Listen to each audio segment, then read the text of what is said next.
I 1000% stand by my reporting. It's fully vetted, and as a professional, that's what I do. That's what I get paid to do. I added that there was another team also in that list, the Phoenix Suns. I 1000% stand by it. It is 1000% facts. Where do you stand as far as long-term future, hopefully otherwise, with the Miami? Who knows?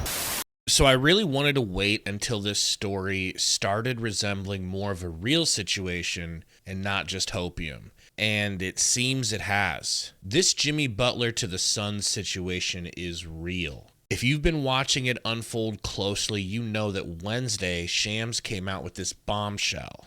But another team that Butler's agent Bernie Lee has indicated recently that Butler is open to, the Phoenix Suns. Ooh. Sources told me today. And then this, of course, was met with fiery posts on X from Jimmy's agent, pissed either that he got the scoop or, in his words, that he was lying, essentially. That, along with other reactions like Gerald Burgay from PHNX, who's a very reputable Suns source, saying that the Suns are not pursuing this. That got me feeling like this might just be a story to pass on for now. Then Jimmy Butler went and dyed his hair orange, or had orange hair extensions put in, I'm not sure.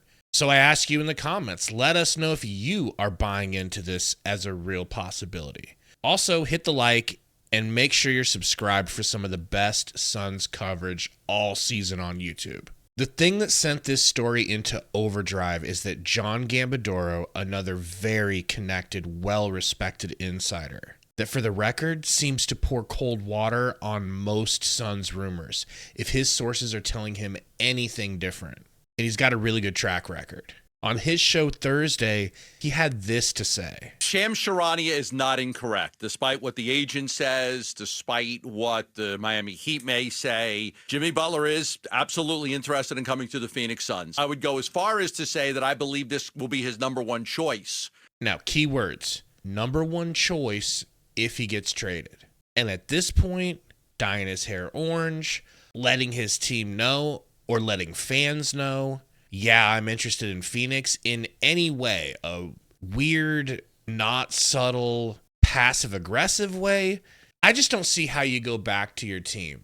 I don't see how the Heat say, yeah, we're going to stick it out with them and make it work, if he's signaling to the world that he potentially wants out. Normally, you can't put that toothpaste back in the tube. Same thing for the Suns. If they were to come out and say, yeah, we're looking to trade Bradley Beal, that would likely ruin any sort of chemistry that this big three is trying to grow right now. Now remember, Jimmy Butler absolutely has power in this situation. He may not have a full trade request like Beal, which we'll talk about in a moment, but he has the option to become a free agent next season, leaving the Heat or any team that trades for him now high and dry if he really doesn't want to be there. As far as Beal goes, this is tougher for me than most because I really appreciate his sacrifices for the team and his playing through injury after injury. But the truth is, Butler makes the Suns team better than Beal does, and you have a short window while Kevin Durant is playing like Thanos. The real question is, why would Beal accept this trade? From my perspective, he has to be feeling a certain level of animosity from the Suns fan base that's quickly made it known to him that they have no patience left for his glass man tendencies.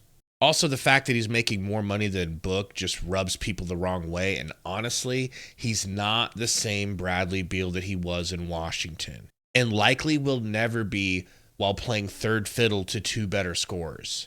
Miami was originally where he thought he'd be sent when he and the Wizards agreed to part initially. That didn't work out for several reasons, but to keep it 100, this is Miami. It is beyond beautiful. It has no income tax, and the Heat have a great history with Pat Riley and Eric Spoelstra of winning titles and always being in the hunt at least. There are way worse places to play, and if he feels unwanted by the fans, which he must at this point, and unwanted by the front office who's shopping him, I can see his base level pride of being a man having him feel like, yeah, I don't want to be where I'm not wanted.